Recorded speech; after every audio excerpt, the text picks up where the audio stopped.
few years ago, I was doing an overnight haul from Sydney to Melbourne. It was a typical summer run, hot as hell, even after the sun went down. Around 1:30 in the morning, I started feeling too cooked to keep driving.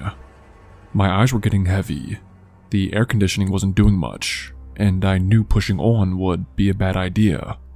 There was a truck stop I pulled into once before. Nothing official, just a gravel patch off the Hume, with a couple of bins and enough room to park the rig. There were no lights, no other vehicles, no CCTV, nothing, just black all around. I rolled in, parked the B-double, killed the lights and engine, and did the usual. Checked both locks, drew the curtains, made sure the load straps were still tight. I've always been pretty paranoid about securing everything before I sleep. Even clipped a little privacy net across the front, just to make sure no one else could see inside if they walked by with a torch. I was literally soaked in sweat before I even hit the bunk. Summer nights in the cab can get brutal, especially with no breeze. It had to be over 30 degrees in there. I set my alarm for just after dawn, stuck my phone in the upper cubby above my head, stripped down to my shorts, and laid back on the mattress. I was rolling side to side for maybe 10 minutes. I couldn't sleep, just staring at the ceiling and planning out the rest of my route. Fuel, food, drop times, stuff like that. Then, the passenger side door opened. Not all the way, just enough to click the cabin light on. A soft click, then the lights flood the cab. I froze, fully alert, just lying there in my jocks, bathed in white LED light, my ears ringing with that kind of silence that only shows up when you know something's wrong. I did not hear footsteps. I did not hear knocking. Just that door unlatching on its own. Here's the thing. This truck was maybe 2 years old at the time. A Volvo FH16 I kept in damn good shape. Doors just don't open on their own, especially when I had both sides locked from the inside before I went to bed. Not cracked opened, locked. I slowly reached under the bunk and pulled out the metal rod I used to tighten the load belts. Not exactly a weapon, I get it, but enough to dent someone's head in if it came to that. I sat up and stared at the passenger door, just waiting for a hand or a face to appear. Nothing happened. 30 seconds went by, then a minute. Light stayed on, door did not move any further, and no one climbed in. I finally whispered a hello, but did not get anything back, just heat and silence. I leaned forward and gently shut the passenger door again, this time jamming the lock down with my thumb as hard as I could. Still holding the rod, I eased the curtain open an inch and peeked outside. It was pitch black. I grabbed my torch, slid into the driver's seat, and scanned the area. There was nothing. I walked the full perimeter of the truck, light sweeping across the gravel, weeds, and the edge of the bush line behind the rest area. There were no tire marks, no footprints I could see, no cars, just my truck, alone. I stayed outside for maybe 10 minutes, thinking someone might be hiding nearby or waiting for me to come out. But if they were good at it. Eventually, I climbed back in, locked everything up again, and this time shoved a roll of electrical tape into the door handle on the passenger side so I'd hear if it moved again. Trust me, I did not sleep well after that. I woke up every half hour thinking that I was hearing something. The next morning, the sun just coming up, I open the curtains and start getting ready to leave. I stretch, yawn, reach for my pants, and that's when I see it. Just across the service road behind a rusted fence was a damn cemetery. Small, old, probably forgotten. Headstones half covered in weeds, some leaning over. Maybe 20 or 30 graves, all tucked behind a patch of gum trees.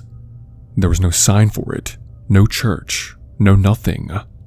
Just a few rows of markers tucked behind a truck stop barely anyone uses.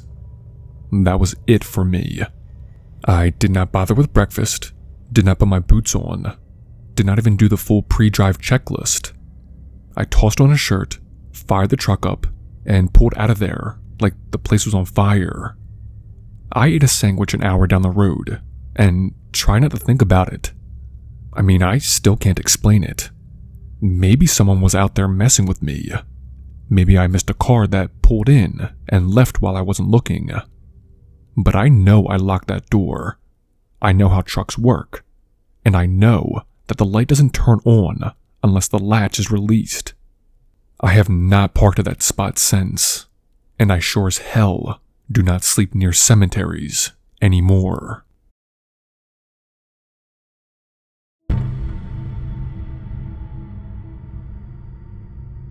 About 3 or 4 years ago, my dad and I drove from Southern California to McAllen, Texas. It's about a 25-hour trip. We were helping my cousin move back home, and I figured it'd be easier to drive her car out and then fly back. This was in late November, and we planned to take shifts driving straight through. We left in the early morning, and by around 5 or 6 p.m., we were somewhere in western Texas. There were flat roads, open deserts, long stretches of nothing.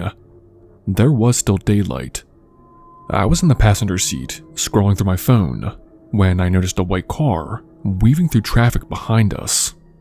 It had no license plates, just those temporary dealership plates that hang in the back window. The windows were tinted pitch black. I couldn't see a thing inside. At first I thought maybe it was just someone in a hurry, but they kept speeding up, pulling in front of us, slamming the brakes a little, dropping back again, and repeating the process. It was almost like they were trying to mess with us. It wasn't just once or twice either. They kept doing it. It was annoying and a little weird, but the freeway was still busy at that point, so we just sped up and lost them. Eventually, the sky darkened and the traffic thinned. I was tired and nodded off while my dad took the wheel. We were probably past San Antonio by then. Long stretches of empty freeway, just a few headlights here and there in the distance. Around 1:30 a.m., I woke up because I felt the car constantly changing speeds, like my dad was alternating between flooring it and slowing way down. At first, I did not think much of it. Then I looked ahead and saw the empty freeway. Looked in the side mirror and, no shit, it was that same white car. I sat up and looked at my dad. He did not say anything. His face was locked forward, hands tight on the wheel, laser focused. Now, my dad's a serious guy. He used to be a cop and is not the type to get easily rattled. But he wasn't saying a word, and that said everything. The white car behind us was matching our speed exactly. When we sped up to 100, 105, and 110, it kept up. Then it would swerve around us, pull in front, slow down, then drift back again, like it was trying to toy with us. We were the only 2 cars on that entire stretch of highway. There was no gas stations, not a light post, just us and them. At one point, I asked my dad, "What are they doing? Are we okay?" And without taking his eyes off the road, he just said, "I don't know what they're trying to do. It's like a game of cat and mouse." Apparently, this had been going on for a while. I was wide awake at this point, my heart racing. I kept checking behind us, but it was too dark to make anything out through the tint. No clue how many people were inside, or what they wanted. Then, my dad made a decision. He punched the gas, hard. We were going faster than I've ever gone in a car. Easily 115, maybe a little more. The white car shrank in the mirror and disappeared over the hill behind us. About 5 minutes later, we saw an exit ramp coming up. My dad took it, pulled under the overpass, and killed the lights and turned the engine off. It was pitch black under there. Then, he reached under the center console and pulled out a handgun. He got out, stood a few feet in front of the car, and just waited. I stayed inside the car, watching through the windshield. My dad did not say a word. He wasn't crouched or hiding. He was just standing there, 2 hands on the gun, pointed low and ready. I've never seen him like that. Completely still, staring down the road, waiting. A couple minutes passed. Then I heard the crunch of tires on gravel. A car was coming. Slowly, real slow. Headlights came into view, then lit us up directly. It was the white car.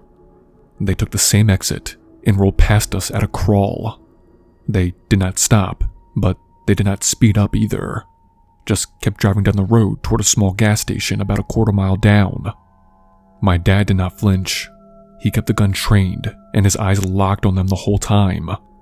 The second they passed out of sight, he turned back to the car, got in, started it, and we flew out of there. Back on the freeway, heading east. No words were exchanged. He kept checking the mirror every few seconds. We did not stop until sunrise. I don't know who those people were or what they wanted, but it wasn't random. They had followed us for hours, across hundreds of miles. They knew what they were doing. It could have ended 1,000 different ways that night, and every single one of them terrifies me. I'll never forget the look on my dad's face, stone cold, ready for whatever. And I'll never forget that car. We never saw it again.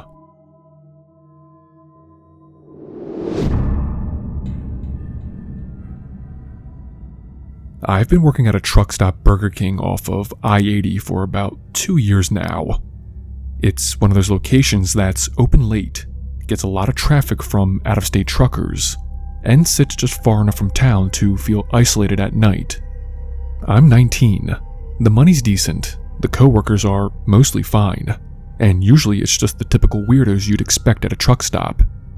But there's one night I still think about, and not in a good way. It was a Thursday evening. I remember that because we had just switched to the fall menu, and we were low on mozzarella sticks, which always makes customers pissy. I was on kitchen duty, halfway through a close, dropping chicken nuggets for an online order, when I hear this cluster of sirens. I did not think much of it until one of the cashiers shouts into the back, "Yo, cops are pulling up." So I look through the window by the fryer and see 3 police cruisers, an ambulance, and then 2 fire trucks screeching behind them. For a second, I thought maybe there'd been an accident out on the road. But then the cops actually come inside, one of them being a sergeant. The other guy looked like a fire chief, and they immediately go to the front counter. They were serious, no panic, just straight up urgency. The sergeant tells our shift leader that there's a chemical threat in the lot, and that we need to evacuate immediately. He says we have 10 minutes, max, and there's a chance the whole place could either go up, or we'd all get poisoned. I froze a bit when I heard that. Everyone kind of looked at each other like, is this a drill? But then they pointed to a tanker truck parked crooked out in the rear corner of the lot. One of the cops said it had pulled in about 20 minutes earlier and then tipped while navigating the edge of the truck yard. They claimed it was leaking some kind of hazardous material, but wouldn't or couldn't tell us what it was.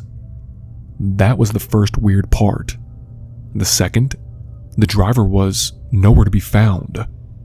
Now, I know truckers just don't abandon their rigs after crashing, especially not when they're hauling dangerous materials. We asked who the guy was, or where he went, and the cops just kept saying, "We're still trying to figure that out." They said the truck wasn't even showing up in any of the usual systems. Well, that seemed off to me. These trucks all have ID tags, GPS, some kind of paper trail, but they claimed it had plates that did not match the manifest, and no witnesses saw the driver step out. It was like he vanished. I left the fryer station running, probably a fire hazard, but who cares at that point? and grabbed my stuff from the back office. I remember chucking out half a tray of thawing burgers because the manager screamed at us to get rid of everything open. I clocked out, stuffed my hoodie into my backpack, and headed for the side door. By the time I stepped out, 2 large white vans had pulled into the lot. No markings on either of them. 6 guys in full hazmat suits climbed out and sprinted toward the truck yard. Not walked, sprinted. That's what freaked me out the most. You don't sprint unless something is actively dangerous. The cops had already set up a makeshift perimeter and were ushering people out to the gas station and the rest stop area. They did not even want us in the parking lot. It wasn't chaotic like in the movies or anything. It was just fast, tense, and weirdly quiet.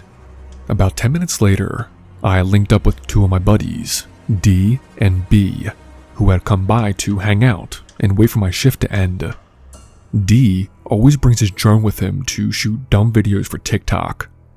We were parked a few hundred yards away and decided to see if we could get a bird's eye view of what the hell was going on. The drone got about 300 feet into the air before the footage started glitching. Like lines through the screen, colors cutting out, totally unusable. Then the battery just dropped out of nowhere and the drone crashed. D's flown that thing for years and it's never done that before. He was pissed, but we were also creeped out. We did not go and get the drone. No way. They kept the area blocked off until the next morning. We did not reopen until close to noon. When I came back for my next shift, everything looked totally normal, like it hadn't happened. Nobody gave us a briefing. Corporate did not say a word. My manager just told us to clean out the walk-in and get back to work. A week later, one of the mechanics from the truck yard told me the chemical tanker was towed off by a government contractor, not a standard hazmat team. That's all I know. No driver ever turned up. No news story. Nothing. It's like it was erased. I still have the drone footage that D salvaged. Only about 4 seconds of it before it cuts out. But I watch it sometimes, wondering what we almost got exposed to. All I know is, I keep a go bag in my locker now, just in case.